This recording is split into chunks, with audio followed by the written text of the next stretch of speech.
Mes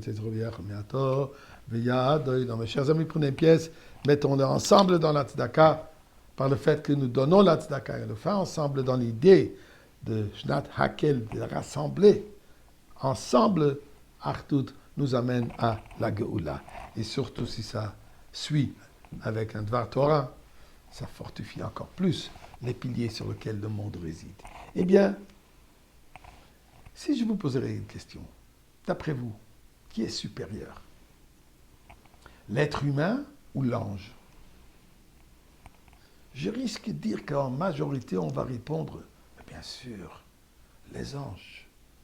Donc, comment est-ce qu'on peut se comparer aux anges? Les anges, ils sont célestes, ils sont divins.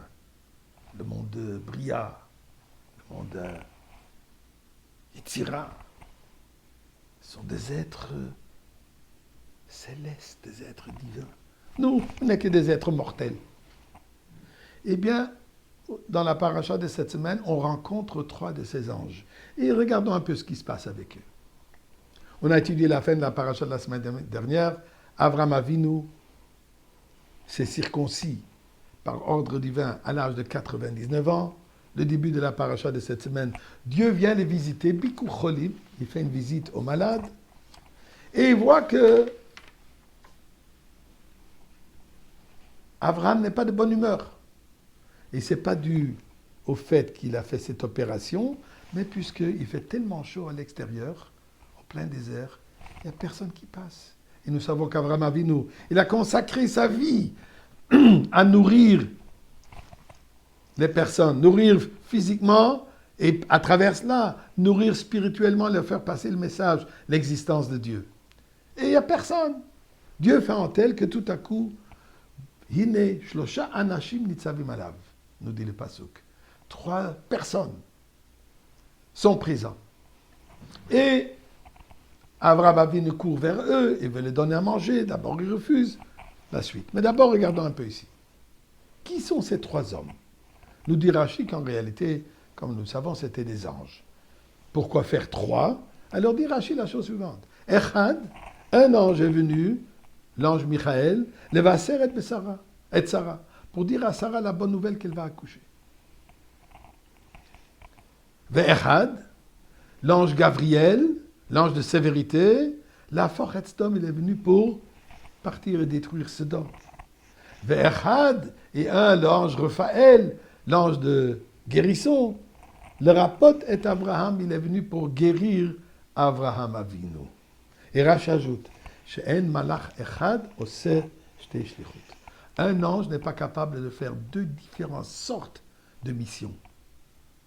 Rashi nous dit donc, dans notre terminologie d'aujourd'hui, qu'un ange est programmé en une dimension, n'est pas capable d'agir dans différentes circonstances, dans différentes nécessités. Chesed, l'ange de bonté, ne peut faire que de bonté. L'ange de sévérité, que de sévérité. Et ainsi de suite. Nous, on connaît l'histoire d'Avraham Avinu. Avraham Avinu, que lui, il est Midat HaChesed, l'homme de bonté absolue. Malgré cela, il est appelé à agir d'une manière très sévère. Va tuer, va offrir ton fils Yitzhak. Renvoie ton fils Ishmaël de la maison. Donc il est appelé à agir contrairement à ça, son caractère, à son identité. Il a raison, puisqu'en réalité nous sommes tous notre ADN. Et c'est ce que la Torah nous dit, que nous sommes créés dans l'image de Dieu. B'Tselem Elokim Nivra Adam. Qu'est-ce que ça veut dire? Tel que Dieu a 10 attributs, 3 intellectuels, 6 émotifs et finalement Malchut qui transmet, nous aussi nous avons ce qu'on appelle Chochma Bin Hadad, les 3 facultés de sagesse, et ensuite les 6 facultés émotives, Chesed, Gvur, Tiferet, Netz, Chod, Yesod, finalement Malchut qui transmet. Donc, notre ADN est composé de différentes possibilités. Il a raison, puisque Dieu nous donne le libre arbitre. Pour avoir le libre arbitre, il faut bien que j'ai les possibilités, le potentiel d'agir dans différentes manières. L'ange n'a pas de libre arbitre. De cette manière, nous sommes supérieurs à l'ange. L'ange est une création de Dieu pour des missions. Notre existence est là, comme Dieu dit, nous sommes partenaires de Dieu. De quelle manière? Dieu a créé le monde, nous donne la matière brute, et c'est à nous, la asot, de la perfectionner.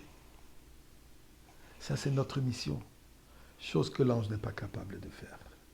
Et c'est dans cette mission que Dieu nous a donnée, de perfectionner ce monde, à travers le fait qu'on accomplit Torah et Mitzvot, que nous construisons et nous allons mériter instantanément le dévoilement de Dieu dans ce monde à la perfection dans le Beth Amikdash avec Mashiach maintenant.